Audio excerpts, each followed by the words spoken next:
We have a full house today, and I certainly appreciate everyone showing up.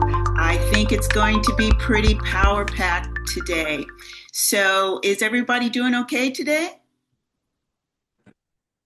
Thumbs Yeah. up? Yes? Yes. Okay, and everyone can see me okay. Very good.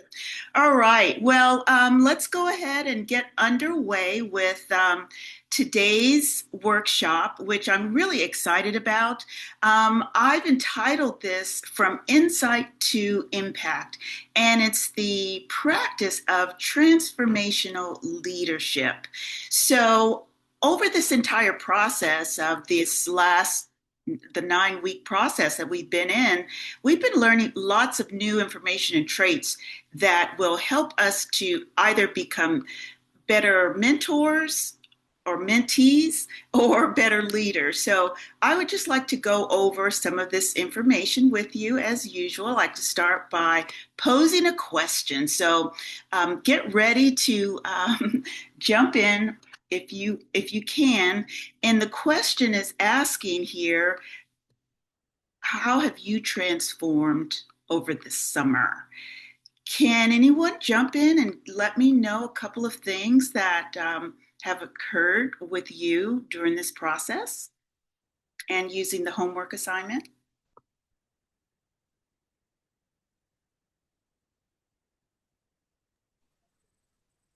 Here's a person who rarely talks anyway, to be more intentional about goal setting and having the confidence to do it. Okay, great. That's very exciting. Yes, we've seen you go through quite a bit of transforming and stepping out of your comfort zone doing this particular process. Thank you so much, Carol, for sharing. Anyone else to chime in, please?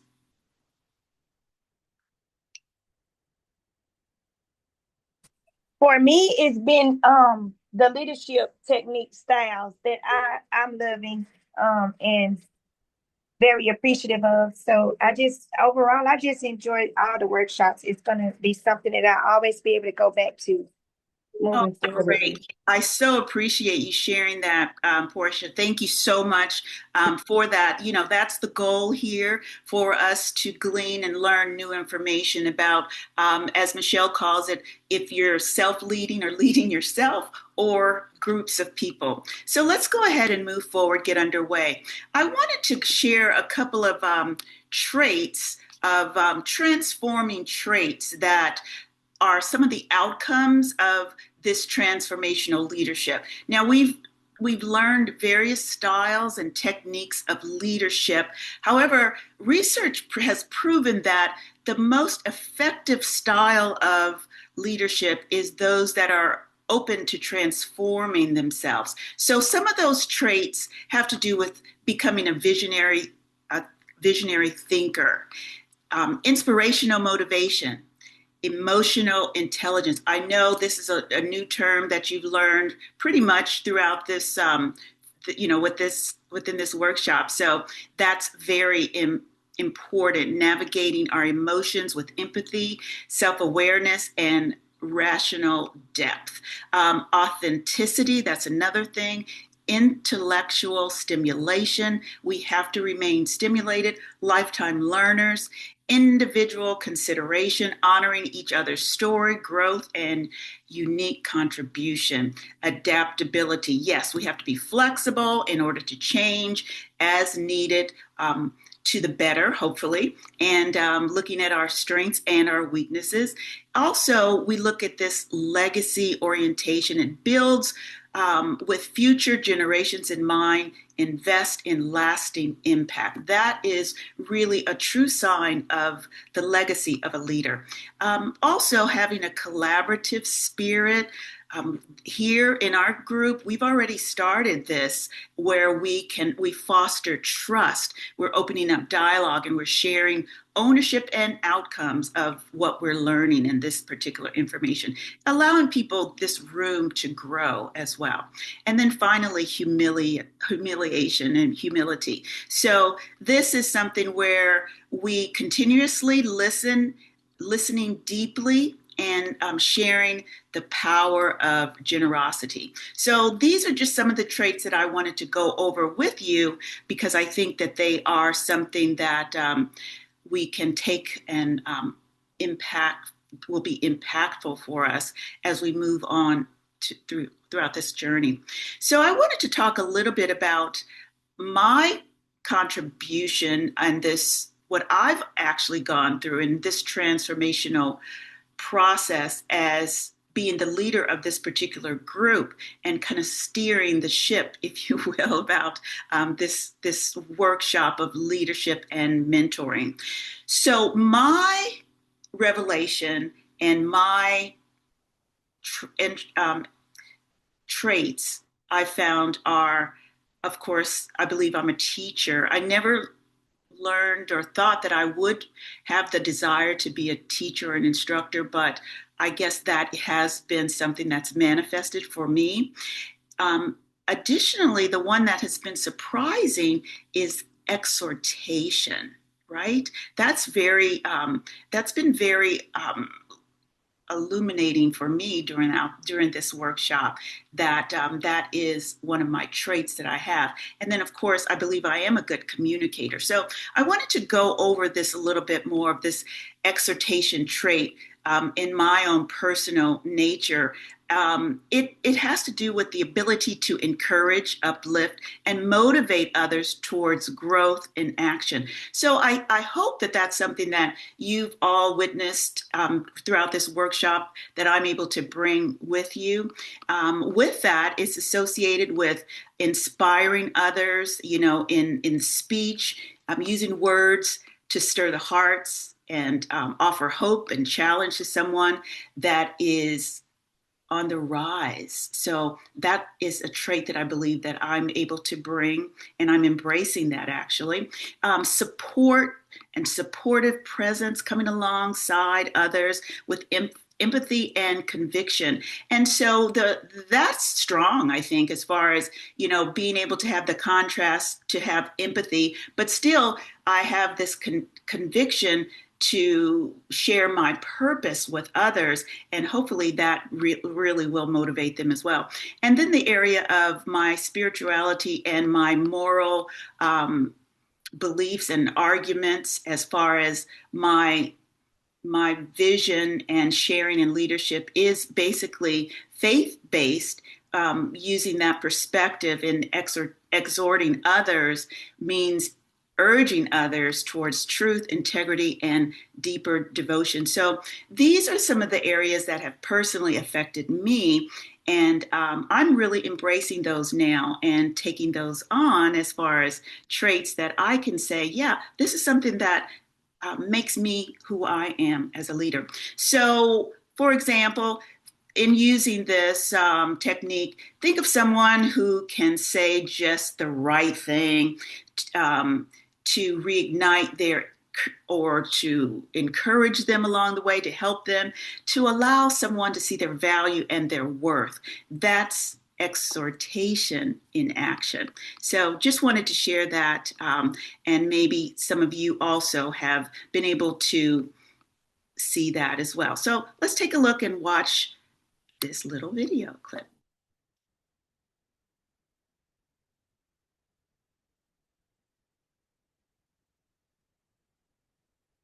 I think it's important for us to discuss the practice of transformational leadership and really speak to the journey from the inner clarity to the outer change.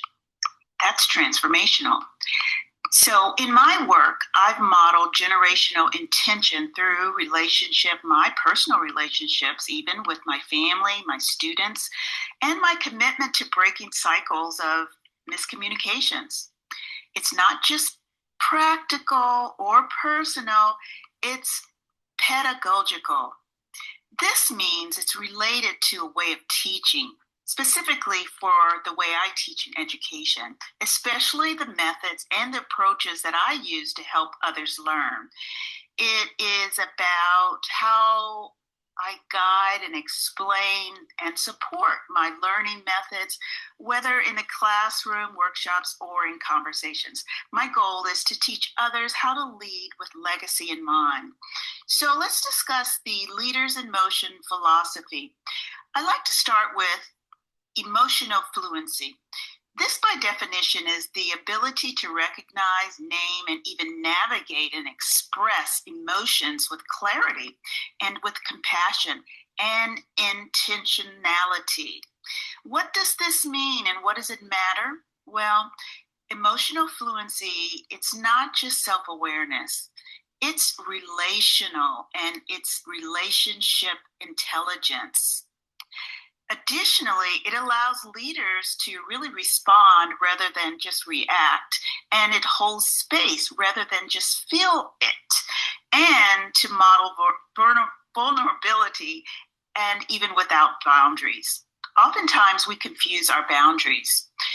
Additionally, it's the soil from which we trust and gain authenticity, and also where we grow transformation. Some of the key practices really revolve in naming emotions without judgment. For example, I feel, not I am. Something to think about, right? Tracking our emotional patterns across time and relationships. Also, using emotions as a form of gathering data, and it helps to guide in our decisions, not to derail them. Okay, so modeling emotional literacy in teams and family and communities is where we like to utilize this. So specifically, in the work that I'm working on and researching, we're showing how emotional fluency can break generational cycles and also repair ruptures in relationships and really create cultural safeties.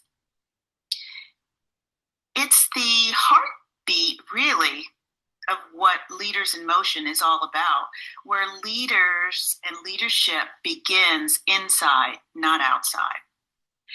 We've talked a bit about generational intention, and with this we mean this conscious practice of acknowledging and reframing information and reshaping how it's inherited and these patterns that we find and how they build a legacy of restoration, relevance, and growth.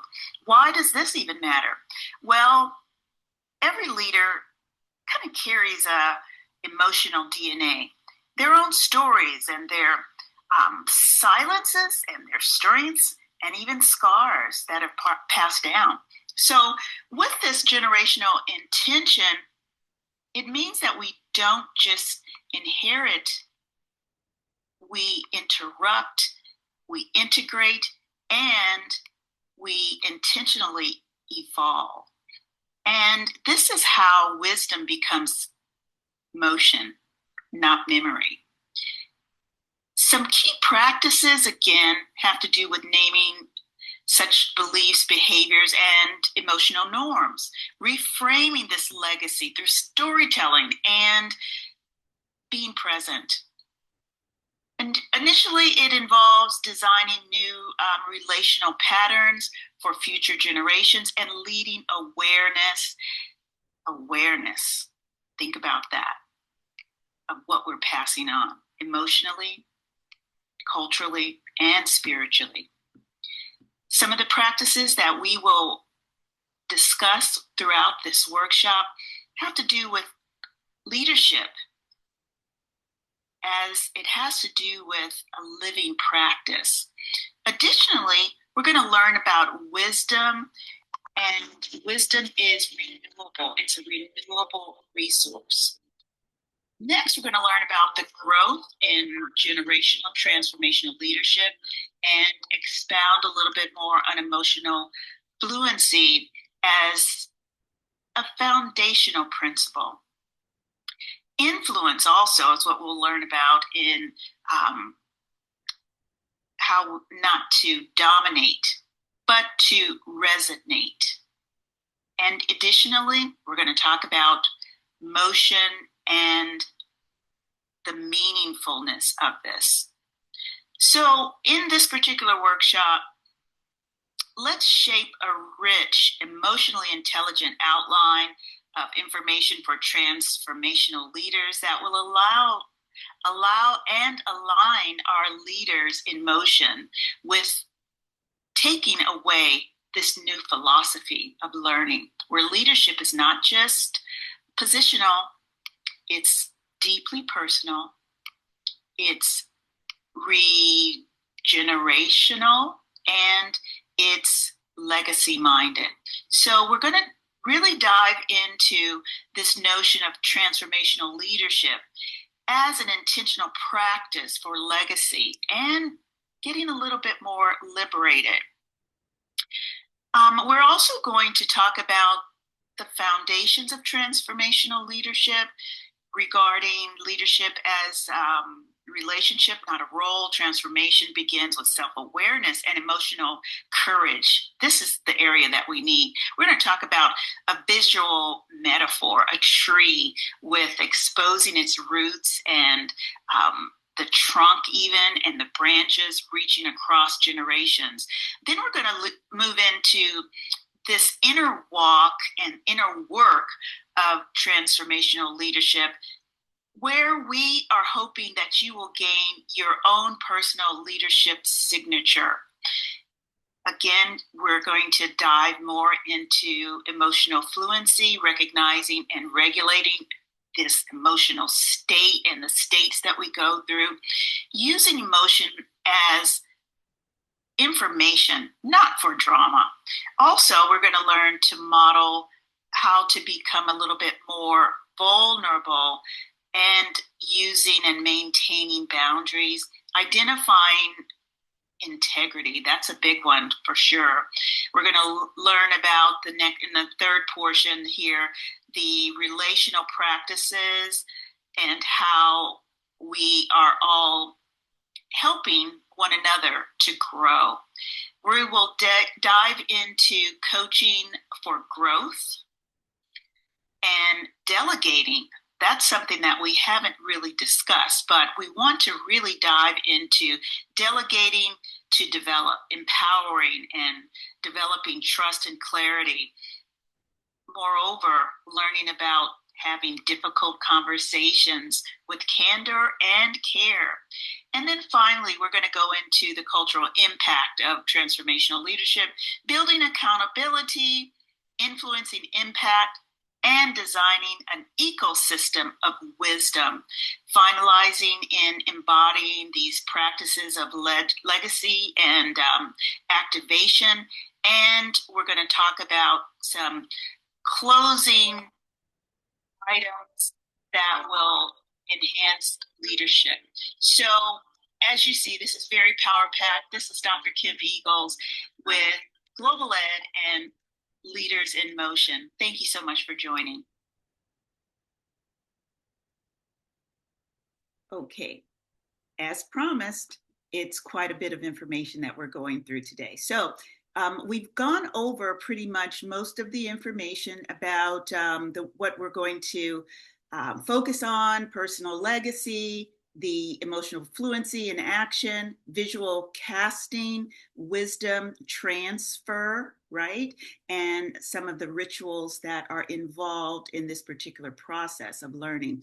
We've talked a lot about emotional fluency, but I wanted to redefine or share what the true philosophy is for leaders in motion. And by definition, it's really this ability to recognize, name, navigate, and express our emotions with clarity, compassion, and intentionality. And it really matters as far as leaders being emotionally fluent and having this fluency. So you notice that I'm talking a lot about this emotional aspect of leadership is because most of you that have ever had a leader, a boss, or someone over an organization, you can see some of the the pros and cons, the positive traits and negative traits that might transpire in that type of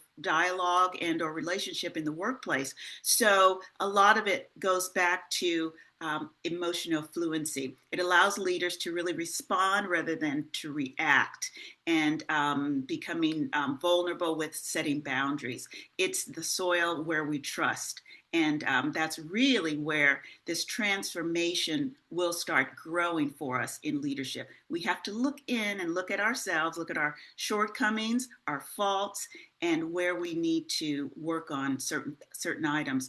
Transformational leadership, of course, has to do with an intentional practice for legacy and liberation. So we have to go into this as leaders with a give and take sort of experience. The purpose is to guide leaders into cultivating practice or presence, and again, impact through conscious practice. So, by definition, first, the foundation of a transformational leader is this approach that inspires growth. It shifts paradigms. That means that we're not always locked into a certain way of doing things. It activates deep change within ourselves, others, systems, and our core beliefs there are leadership is a relationship, not a role. I love that. Also, transformation begins with self awareness and emotional courage. Yeah, we have to have a little courage to be a leader. That's why there aren't a lot of leaders, because people won't even step up. Even in our class, as I ask for input or whatever, no one is really that eager as a group to just jump in and share. It kind of takes a little bit of courage to do that. Legacy is built through intentional presence and practice. The inner works of transformational leadership, it is interconnected. So we need to look and define what that is. Number one, we all have a leadership signature that we develop along the way. And it is crafted by our values, our emotional style, and our relational impact. We reclaim our stories as a source of wisdom where we can relate and share life experiences with others. And also, this practice of self reflection as a daily ritual. So, it's like re examining ourselves and kind of taking a self inventory at the beginning and maybe at the end of each day. Emotional influency, there are three parts to this: recognize and relate to these emotional states, use our emotion as data, not drama. A lot of leaders and teams often have a lot of drama in the workplace and in different groups. So we want to keep the emotions at bay and have them under control. The role is to model vulnerability. However, we do need to set boundaries. Next, identity and integrity. That's a huge one. Our values have to align actions with our values, right? So, in our workplace, diversity is going to cause a plethora of different styles, different workplace beliefs, values, religion, politics, um, social consciousness. All of these things are where the values come in, and we have to identify and be aware of those things and do it with integrity, embracing our strengths and softnesses, clarity, and keep that curiosity going. Also, lead from wholeness, not performance, right? A lot of us can be performance driven instead of being impactful and truthful. So, these are very crucial points that we need to recognize and utilize. Next, we want to talk about the rationale and practice of growing others. So, this is kind of like in the mentor leadership role that we need to take a look at. So, leaders grow by growing others. Had you thought about that?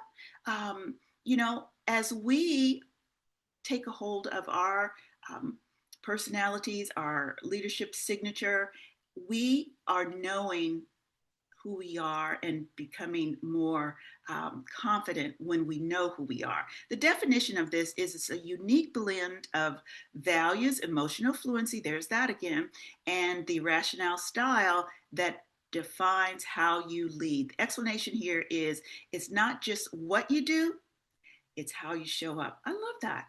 Clarity of self really allows leaders to lead with integrity, not imitation. We have to be authentic. Additionally, we need to understand that when leaders know their signature, they stop performing and start embodying. The metaphor is like a fingerprint, it's distinct, it is authentic, and impossible to replicate. We want to be unique in our leadership style.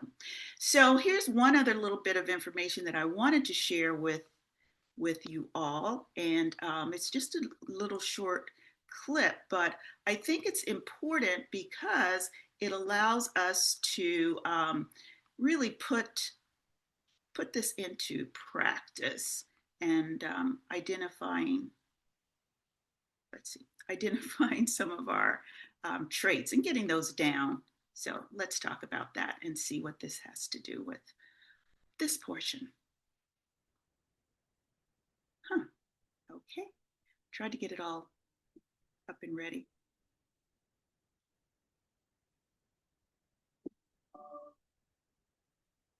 Transformational leadership is a very effective style of leadership, and decades of leadership research has shown that it leads to a wide variety of positive outcomes. Followers of transformational leaders are motivated, engaged, satisfied, have positive attitudes, experience less stress and burnout, and perform at higher than expected levels. In order to be a transformational leader, one is required to perform behaviors that fall roughly into 4 broad categories. The first category, which is called idealized influence, includes behaviors that involve becoming a strong role model for your followers or your subordinates. You can become a strong role model by working very hard and by setting a positive example for everyone around you. If your followers see you working conscientiously and diligently day in and day out, odds are that they will begin to respect you and admire you.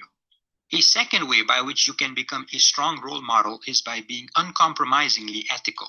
Through your words, you can communicate to your followers that you have high moral and ethical standards. And through your actions, you can communicate that you stick to your high moral and ethical standards even when the going gets tough. A third way would be to emphasize to your followers the importance of having a common mission and make self-sacrifices to help your followers to realize that mission. Enacting such behaviors will earn their respect, and they will want to identify with you and with what you stand for. The second category of behaviors is called inspirational motivation. It involves developing a promising vision for the future and then clearly communicating that vision to your followers through the use of inspiring stories, vivid imagery, and captivating symbols. It also includes making emotional appeals to your followers and urging them to work harder and go above and beyond their roles and responsibilities in the pursuit of this shared vision. Such appeals, especially if made by someone that they greatly respect and admire, often result in a high level of commitment and performance. The third category of behaviors is called intellectual stimulation. It includes encouraging followers to look at day-to-day problems from different perspectives and allowing them to come up with creative solutions to those problems. It also involves supporting your subordinates as they think outside the box and try new methods to solve existing problems. This might mean that you might have to have a certain amount of tolerance for mistakes that are made in the process, because thinking outside the box and developing creative solutions can sometimes backfire. A good transformational leader does not let the fear of mistakes constrain the creativity of his or her subordinates and provides them with a supportive environment where they can take calculated risks. The fourth and final category of behaviors is called individualized consideration. This includes coaching and helping your followers to achieve their goals. It also involves providing a supportive climate and carefully listening to their needs so that you can help them to fulfill those needs. The type of coaching that you can offer your followers may vary depending upon who is in need of help.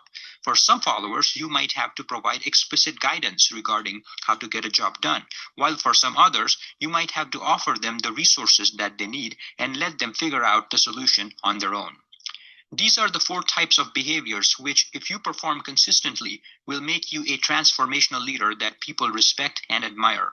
And as noted previously, decades of research has shown that being a transformational leader pays huge dividends. Yes. If you like this video, please consider sharing it with someone else who might find it useful.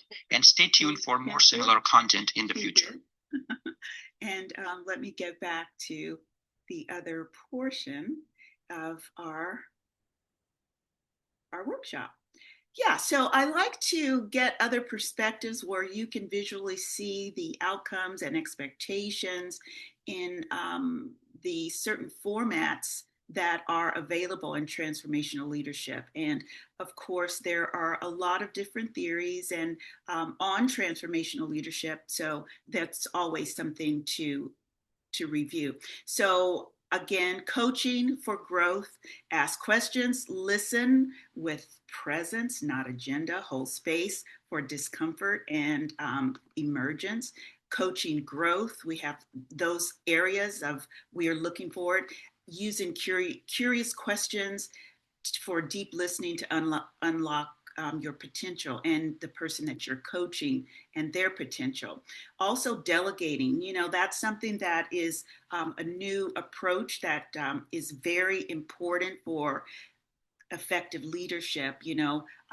Delegating, empower through trust and clarity. Sometimes we don't want to give something over to someone else because we don't trust that they can do it. So then we end up taking all the responsibility on ourselves instead of delegating. So delegating to develop is very important. Let go of control and invite ownership. Celebrate the progress and not perfection. Sometimes if it's not perfect, we want to let it go. So the definition of delegating is entrusting others with meaningful responsibility to foster growth and confidence. Now, not everyone is going to be able to stand up to the task, and that's okay. But as a leader, we want to give them that opportunity. The other area is having difficult conversations with candor and caring. That's another area. We will avoid approaching someone about a problem or a concern because we don't want to engage in difficult conversations. So we need, as leaders, to speak with trust and empathy. We've learned this along the workshops that we've been working on. Repair ruptures with intention, okay? And also normalizing feedback as a gift, not as a criticism. So within this conversation with candor, it means navigating tension with empathy, honesty, and emotional courage. All right. Next, we're talking about building accountability with grace. That's another huge thing, accountability. We back off from that in leadership. We don't want to approach that, but we all have goals and within companies and organizations. So we have to make sure we set clear expectations, create safe and truthful area of support in a very professional way, and we need to model consistency, not be too rigid.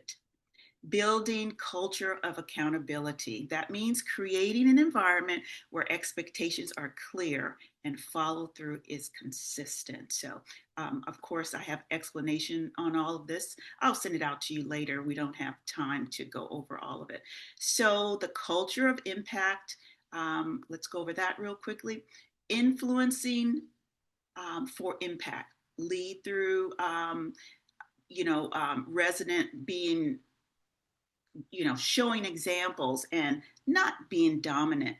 Build coalitions and also be a storyteller. Share your experiences. The definition of this means guiding through relational credibility, emotional intelligence, and strategic presence. Designing this ecosystem, what is that? Well, it means to create, invite, and to center. So, with that, we want to engage in something that's going to be sustainable. So, we want to create environments of growth. We want to invite intergenerational dialogue. You need to get it from different perspectives. And within our workshop, of course, we know that there is quite a bit of diversity and intergenerational wisdom here, and also center this healing. When I refer to healing, it's most often it will have to do with healing of our emotions. Sometimes we get hurt, we get our feelings hurt. So we want to make sure we stay centered in the truth, in this legacy that we're creating, and be make sure we're relevant. And what this actually means is an ecosystem of wisdom is not a singular moment. It's a living, breathing network of people, practices, and support systems. So that's what it means. It's kind of like holistic, right? So that's something that we can all identify with. Key elements of, I love this, wisdom ecosystem. There we see it again: emotional fluency, intergenerational dialogue, spiritual anchoring, ethical communication, and legacy leadership. So that's how we develop this ecosystem. And embodying practice of legacy and action, some reflection prompts that we need to incorporate. What am I transforming in myself to others? That's something to think about and to ask ourselves. What legacy am I living, not just leaving? Also, number 3, where does leadership need more grace, more grit, or more growth? So again, these are these areas of this ecosystem.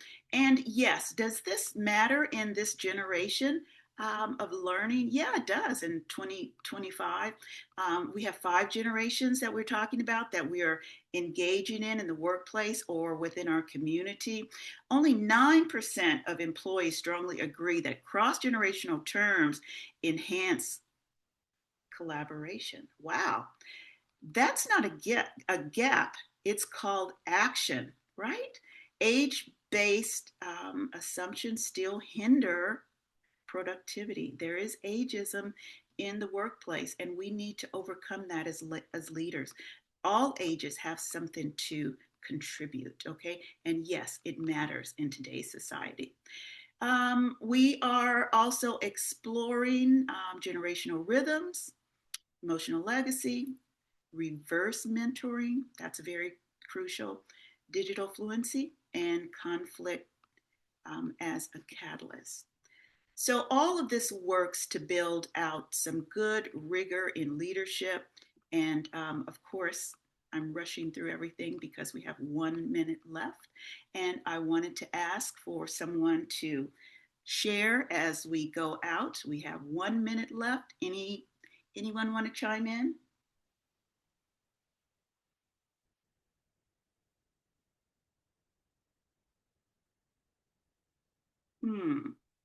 Where's our leaders here?